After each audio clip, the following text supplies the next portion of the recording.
Welcome to Nasdaq Trade Talks. I'm your host, Jill Malandrino, Global Markets Reporter at Nasdaq. We're coming to you live from the 86th Annual STA Market Structure Conference in Washington, D.C. Joining me for this segment, we have Steve O. He is the head of ETF product and listings at Nasdaq. We're going to take a deeper dive into the new ETF rule, learn about some of the ETF topics at the conference, and get his industry outlook. Steve, as always, it's great to have you with me. We covered the ETF rule a little bit next week. Let's just have a refresher and get the industry's reaction to it.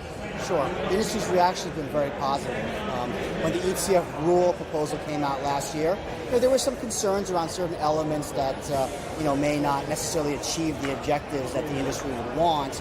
But it seems like through thoughtful collaboration, through communication as well, that the final form of the ETF rule is very well received. So a lot of ETF issuers are positive. We're still trying to pour through this 200-plus page document, but so far so good, and expect good things from this ETF rule. What are the overriding themes? Sure. So the ETF rule, formerly known as Rule 6C11, basically does two things. It simplifies and it levels the playing field. It simplifies because the ETF rule currently is it simplifies the process of launching an ETF. Currently, ETFs will have to get exemptions from the Investment Company Act of 40, a complicated process. It's going to make it simpler. It's going to cut the time to come to market, and then it levels the playing field because there are certain elements such as custom baskets that are not available equally for all ETF issuers. They're going to have that same relief now. All right, now is that going to help investors at all? It sounds like they're going to have more of a choice.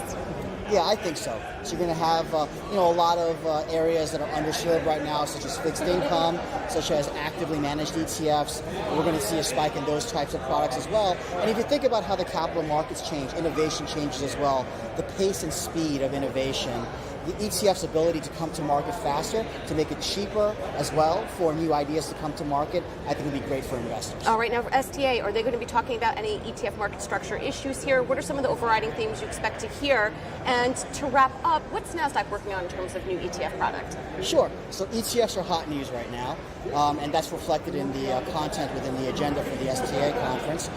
Nasdaq's own Tal Cohen, Executive Vice President, in his keynote speech will make ETFs a focal point of his conversation. And also there's a couple of topics associated with ETFs and crossroads in other asset classes. So you're going to see a panel around ETFs and options and ETFs and fixed income as well. So ETFs are gaining more exposure. That's going to be great. And then to wrap up in terms of what Nasdaq is doing, well, we're reviewing the ETF rule, seeing what elements pertain to market structure, pertain to Nasdaq, and making sure that we're ready to support this new rule and our ETF issuer clients as well. All right, Steve, as always, thanks so much for joining me on Trade Talks. And thank you for joining me from the 86th Annual STA Market Structure Conference. I'm Jill Malandrino, Global Markets Reporter at Nasdaq.